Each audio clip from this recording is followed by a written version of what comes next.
आज स्वर्ण प्राशन पे बहुत सारी बात होती है, लेकिन ऐसे बहुत कम लोग हैं जो आपको इसके ओरिजिन के बारे में बताते हैं कि स्वर्ण प्राशन बनाया ही क्यों गया था। अगर इस ओरिजिन के बारे में आपको क्लैरिटी मिले तो आपको पता चलेगा कि स्वर्ण प्राशन क्यों बनाया गया था, इसका एक्चुअल यूज़ है क्या। इस वीडियो में हम बात करने वाले हैं स्वर्ण प्राशन का शास्त्रीय ओरिजिन और ये सिर्फ बच्चों में ही क्यों दिया जाता है, बड़ों में क्यों नहीं। आयुर्वेद में जब भी बच्चों की बात आई है तब तब काश्यप संहिता सबसे आगे रही है। प्रेगनेंसी पहले कोई एक्सीडेंट से नहीं होती थी, वो एक वेल प्लान्ड इंसिडेंट हुआ करता था।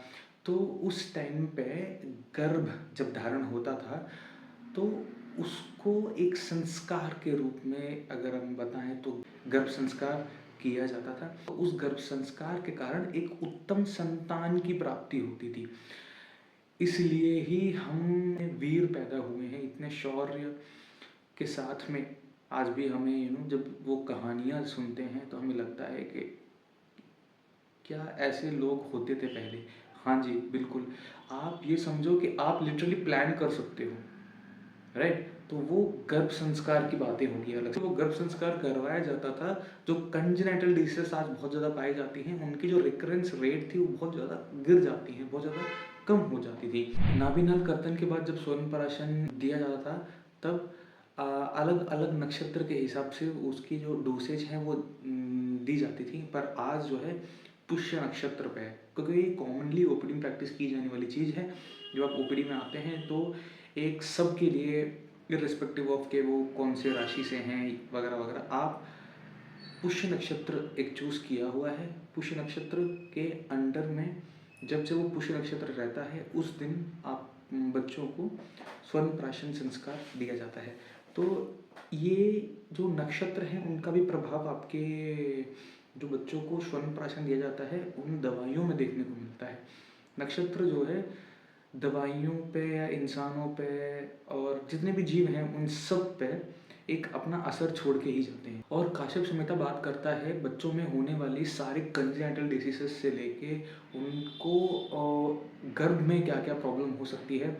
और बच्चे जब बड़े हो रहे होते हैं दंत विकार और अलग अलग आप इमेजिन कीजिए जो भी डिसीजेस पॉसिबल हो सकते हैं बच्चे में, सब कुछ वर्णित है। और उनकी जो ट्रीटमेंट्स हैं वो भी अवेलेबल हैं।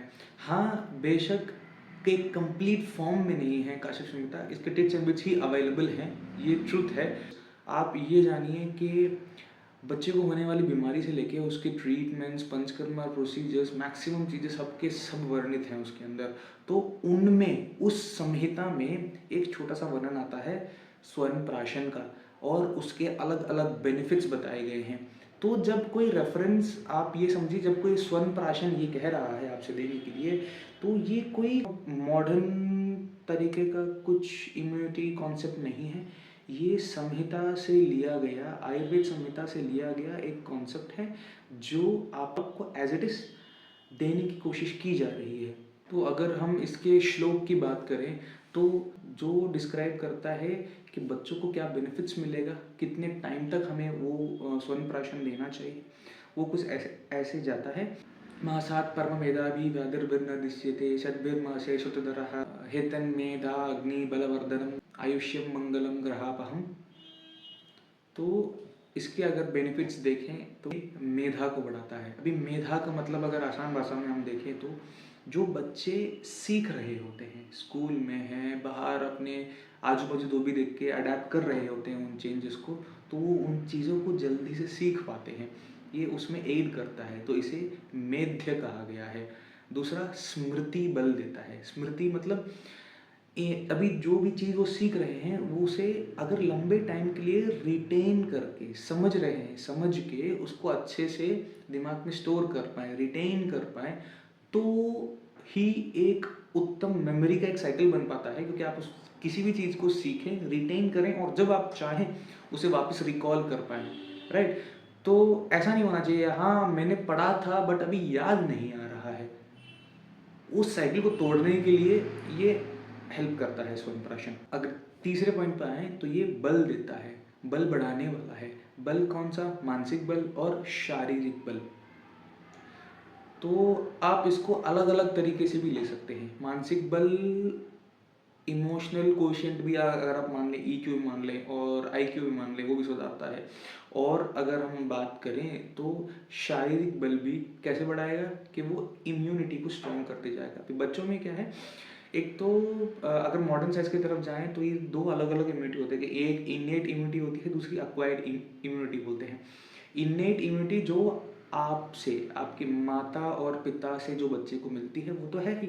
दूसरा, बच्चे बड़े रैपिडली अक्वायर्ड इम्यूनिटी को डेवलप कर रहे होते हैं। जैसे वो जिस एनवायरनमेंट में रहते हैं, जैसे कीटाणुओं से या फिर जो भी जैसे भी उन पे इम्यूनिटी पे अटैक हो रहा होता है, उसके हिसाब से सिस्टम अपनी शील्ड बनाता है। वो शील्ड एक अक्वायर्ड इम्यूनिटी कहलाते हैं। तो उनको स्ट्रॉन्ग करने में रिसर्चेस भी प्रूव हुए हैं, रिसर्च पेपर्स भी अवेलेबल हैं, जिस पे हम बाद में बात करेंगे। तो ये सब बातें, ये सब चीज़ें क्यों रखी जा रही है आपके सामने आज? ये बस प्रूव करने के लिए ये मात्र सिर्फ कोई एक इम्यूनिटी ड्रॉप ही नहीं है, ये ओवरऑल पैकेज है आपके बच्चे के लिए। जैसे कि हमने पिछले वीडियो में देखा था कि स्वर्ण प्राशन में कुछ बेसिक चीज़ डाली जाती हैं, स्वर्ण भस्म, गोघृत और मधु यानी शहद। तो सवाल उठता है कि वाई ओनली गोल्ड? सिर्फ स्वर्ण भस्म का ही क्यों इस्तेमाल करें? और कोई भस्म थी नहीं क्या? ये नहीं भूलना चाहिए कि स्वर्ण प्राशन खुद में एक रसायन कर्म है, राइट? रसायन उसे कहा जाता है जो व्याधि न आने दे और मेधा, जो भी हमने अभी थोड़ी देर पहले एडवांटेजेस देखे थे, तो मेधा आदि चीज़ों को बढ़ाए और आपके वय, एज को स्थिर करे। तो ये सब प्रॉपर्टीज जिसमें होती है तो उसको रसायन कहा जाता है, रेजुविनेशन कहते हैं। अभी स्वर्ण भस्म खुद में एक रसायन माना जाता है, वो खुद एक रसायन है। वो खुद मेधा अकेले में भी अगर स्वर्ण भस्म लिया जाए किसी वैद्य के सलाह के अंडर, तो उसके पर्टिकुलर डोज जो है आपके मेधा को बढ़ाते हैं, कांति बढ़ाते हैं, बल बढ़ाते हैं। तो ये सब ध्यान रखते हुए ही स्वर्ण भस्म को चुना गया है। अभी स्वर्ण भस्म को भी बनाने के अलग अलग तरीके हैं। ये जो स्वर्ण भस्म जो आप सुन रहे हैं, ये शोधित भस्म कहा जाता है। ये प्यूरिफाइड गोल्ड के नैनो पार्टिकल्स हैं। इसको बनाने के अलग अलग तरीके हैं। गोल्ड अपने रॉ स्टेट में लेने के बाद उसको पहले शोधन करते हैं, फिर मारण करते हैं, फिर भस्मीकरण करते हैं। भस्मीकरण करने के बाद भी उस भस्म को टेस्ट किया जाता है, क्या ये वैसा ही भस्म है जैसा हम चाहते थे, जैसे कि ये बॉडी पे लगे और अच्छे से डाइजेस्ट हो जाए। वो बहुत सारे प्रोसीजर्स के थ्रू गुजरता है और फिर एक फाइनल प्रोडक्ट आता है। तो हम क्या करते हैं, हम लाइसेंस्ड फार्मेसीज होती हैं जहाँ से प्रीमियम क्वालिटीज़ की जो स्वर्ण भस्म हैं वो अक्वायर की जाती हैं। अक्वायर करने के बाद में, क्योंकि लाइसेंस जो है वो गवर्नमेंट की तरफ से प्रोवाइड किया जाता है, GMPs का, और टॉक्सिसिटी टेस्ट भी किए जाते हैं, अलग अलग ट्रायल्स किए जाते हैं कि इसके कितना डोज सेफ है, कितना नहीं है, और एक दिन में कितना ही क्वांटिटी जानी चाहिए। ये सब एक कंपनीज हमें डॉक्टर्स को सीधा प्रोवाइड करती हैं, जिसको देखने के बाद हम इन लोगों से प्रोडक्ट्स परचेज करते हैं। वहाँ से हम प्रोक्यूर करने के बाद में अलग अलग प्रोसेस के थ्रू स्वर्ण प्राशन बना के आप तक पहुँचाते हैं। अब आते हैं अगले सवाल पे कि स्वर्ण प्राशन सिर्फ बच्चों में ही क्यों? आप और मैं क्यों नहीं ले सकते? बच्चे एक फॉर्मेटिव स्टेट में होते हैं, वो अभी बढ़ने वाली अवस्था में होते हैं, बढ़ रहे होते हैं, चीज़ों को सीख रहे होते हैं आजू बाजू। तो उनमें कुछ चेंजेस होती हैं 16 साल की उम्र तक। मॉडर्न साइंस के हिसाब से भी अगर आप देखो या फिर आप देखो तो अलग अलग चेंजेस होते हैं। बच्चे लैंग्वेज सीख रहे होते हैं, कलर्स डिफाइन कर रहे होते हैं, सवाल पूछते हैं, छोटी छोटी चीज़ें। आप बिल्कुल मना नहीं करोगे जब मैं बोलूँगा कि जब आपका पहला जो एक्सपीरियंस होता है पेरेंटहुड का, आप ज़रूर बोलते होंगे कि इतने तेज़ हाथ या इतने तेज़ हाथ शायद किसी के ना हो। The fastest hands I have seen ever, कि आप हल्का सा भी इधर मुड़ते हो दे ग्रैब थिंग्स। ये तो फिजिकल बात है। मेंटली भी उनकी ग्रोथ इतनी ही तेज़ी से हो रही होती है। मेंटली भी वो हर एक माइन्यूट चीज़ों को बहुत ज़्यादा ग्रैस्प कर रहे होते हैं। तो उनके मेंटल ग्रोथ को सपोर्ट करने के लिए, उनके फिजिकल ग्रोथ को सपोर्ट करने के लिए, उनका जो ब्रेन होता है, उनके बोन सेल्स होते हैं, तो ये सारे अपरिपक्व होते हैं। इनके जितने भी धातुस हैं सारे अपरिपक्व होते हैं। वो अभी फॉर्मेटिव स्टेट में होते हैं, वो बन रहे होते हैं अभी। तो धातु को परिपक्व स्टेज तक ले जाने के लिए, जब तक धातु अच्छे से परिपक्व नहीं हो जाते तब तक स्वर्ण प्राशन देने का विधान बनाया गया था। जो भी अपरिपक्व धातु हैं वो परिपक्व अवस्था के तरफ बढ़ रहे हैं, जब तक वो 16 साल के हो जाते हैं तब तक। तो इस अवस्था में स्वर्ण प्राशन बहुत सहायता देता है।